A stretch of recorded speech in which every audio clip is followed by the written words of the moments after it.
Welcome to our channel అమ్మమ్మ చేతి ముద్ద. చాలా రోజుల తర్వాత ఈరోజు వీడియో ముందరకు వచ్చానండి. ఈరోజు మా పెరట్లోది చుక్కకూర వచ్చిందండి. ఇది చుక్కకూర. ఈ చుక్కకూర వేసి పప్పుని బెండకాయలు మా దగ్గర పండినవి బెండకాయ వేసి రోటి పచ్చడి చేస్తాను. ఈ కరివేపాకు కూడా మా దగ్గరదేనండి. చేసేద్దాం రండి. ముందు శుభ్రంగా పప్పు కడిగేసుకుందామండి. పప్పు కడిగేసుకుని ఆకుకూర కూడా బాగా కడగాలండి. మట్టిలోంచి ఇప్పుడే కోసుకొచ్చాము. అవి కూడా శుభ్రంగా కడుక్కొని పప్పు పెట్టేసుకుందాం. ముందు ఈ నీళ్ళు కూడా వేస్ట్ చేయమండి. బియ్యం కడుగు నీళ్ళు, పప్పు కడిగిన నీళ్ళు, కూరగాయలు కడిగిన నీళ్ళు అన్నీ ఇలా పోసేసుకుంటాం. ఒక చోట పోసేసి ఇవన్నీ మొక్కల్లో పోసుకుంటామండి. ఇదంతా మా పెరటి తోటలో ఇవి మా కోళ్ళు పండిస్తూ ఉంటుంది. చెప్పాను కదండి మీకు చాలాసార్లు. మా మనవరాజు కూడా యూట్యూబ్ ఛానల్ ఉందని చెప్పని తనకి చాలా ఇంట్రెస్ట్ ఎక్కువ ఇవి. చూడండి, శుభ్రంగా బాగా కడుక్కోవాలండి. మట్టి లేదు, ఇవి ఆకులే కోసామండి. చుక్కకూర కదా, పాలకూర కానీ చుక్కకూర కానీ ఇలా ఆకులు మాత్రమే కోసుకోవాలి. ఈ ఆకులే కోసాను కదా, ఎక్కువ మట్టి లేదు. బయట అయితే ఎరువులు అవి వేస్తారు, మందు చల్లుతారని చెప్పని భయం. ఇదంతా మా పండించిన ఆకుకూర అండి. చుక్కకూర, మెంతికూర అన్నీ మా దగ్గర పెరట్లో వేసుకుంటామండి. ఈసారి ఎప్పుడు హార్వెస్ట్ చేసేప్పుడు కూడా చూపిస్తాను మీకు. ఇదిగోండి, ఇలా సన్నగా కట్ చేసేసుకోవాలండి. కట్ చేసేసుకొని పప్పులో, ఇందాక పప్పు కడిగేసాను కదా, ఈ పప్పులో వేసేసుకొని ఇది పెట్టేస్తాను. పప్పు మన కుక్కర్ పప్పు ఉడికిపోవాలి.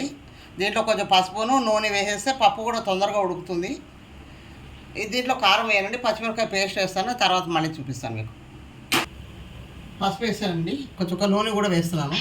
పప్పు తొందరగా ఉడుకుతుంది. పసుపు వేసినందుకు కలర్ బాగా వస్తుందండి. పప్పు మూత పెట్టేస్తాను. పప్పు ఉడికిపోయిందండి. దీంట్లో ఒక చింతపండు పులుసు అది వేసేస్తాను. ఇప్పుడు దీనికి తగ్గట్టు చుక్కకూర కదండి, ఎక్కువ పులుపు పట్టదు చింతపండు. తర్వాత వచ్చేసి పసుపు వేసేసాను ఫస్టే. కొంచెం మెంతి పొడి వేసుకుందాం. జీలకర్ర మెంతులు వేయించి పొడి చేసి పెట్టుకుంటానండి, స్టోర్ చేసి పెట్టుకుంటా పప్పులో వేసుకోవడానికి.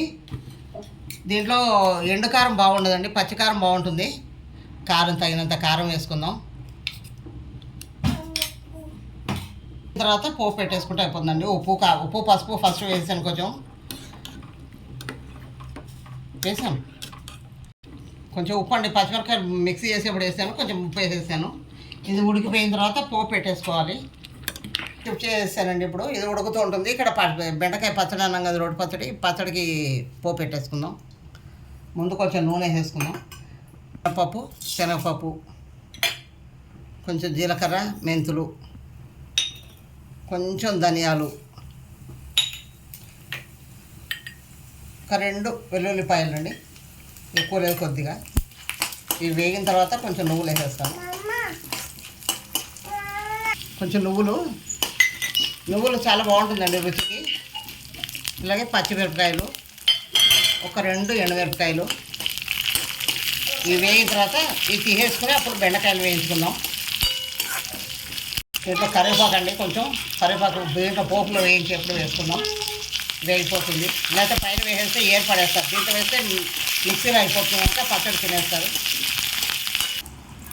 పచ్చిమిరకాయలు పోపు దీంట్లో వేసేసి మళ్ళీ దీంట్లో బెండకాయలు వేయించుకుందాం. పిల్లలు బెండకాయలు వేయించేస్తా అండి, వేగిపోతాయి. ఈ బెండకాయలు వేగినంతసేపట్లో పోపు పెట్టేసుకుందాం.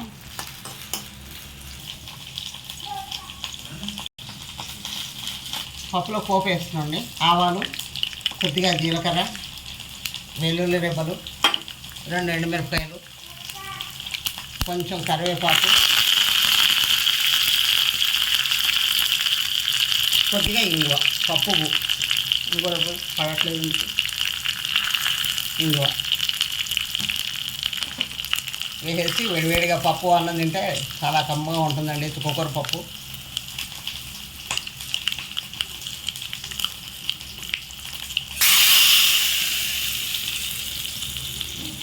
చింతపండు వేసాను, మగ్గిపోయింది. బెండకాయలు మగ్గిపోయి పచ్చడి చేసేస్తుంది. మిక్సీ వేసుకున్నాం. చల్లారాక 5 నిమిషాలు అయిన తర్వాత చల్లారిపోయాక మిక్సీ వేసేస్తున్నాం. ఇంకా కొంచెం ఎంగు వేస్తున్నాను. దీనికి పోపు అక్కర్లే, పైనుంచి ఇంకా అది అన్నీ వేగే కనుక సరిపోతుంది.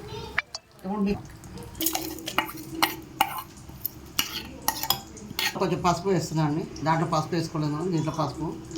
ఈ బెండకాయ పచ్చడి చాలామంది చేసుకోరండి, జిగురు ఉంటుందని చెప్పని. కానీ జిగురు చాలా మంచిది కదా మన ఒంటికి. పచ్చడి కొంచెం ముదిరిపోయినట్లున్నా కూడా పచ్చడికి బాగుంటాయండి బెండకాయలు. సాంబార్లో కానీ పచ్చడిలో కానీ ఇలా ఉపయోగించుకోవచ్చు. చాలామంది ఇష్టంగా తినరు. కాకపోతే మీరు చేసుకొని చూడండి ఒకసారి, బాగుంటుంది, చాలా బాగుంటుంది. మీకు ఇష్టం లేకపోతే పచ్చిమిరపకాయలు స్కిప్ చేసి ఎండుమిరపకాయలతో కూడా చేసుకోవచ్చు. నేను 2 వేస్తే బాగుంటుందని 2 వేసాను. మిక్సీ చేసుకుందాం, కొంచెం ఉప్పు వేసి మిక్సీ.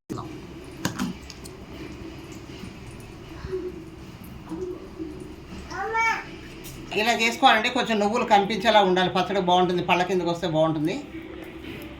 ఇప్పుడు బెండకాయ ముక్కలు వేసేస్తాను దీంట్లో.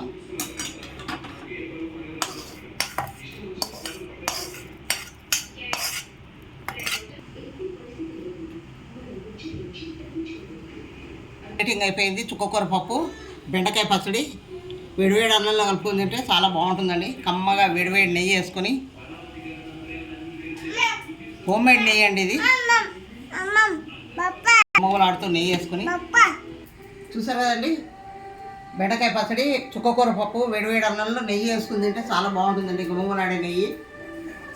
నా వీడియో కనుక మీకు నచ్చినట్టయితే లైక్ చేయండి, షేర్ చేయండి, కామెంట్ సెక్షన్లో కామెంట్ చేయండి, సబ్స్క్రైబ్ చేయడం మాత్రం మర్చిపోకండి. థ్యాంక్ యూ అండి.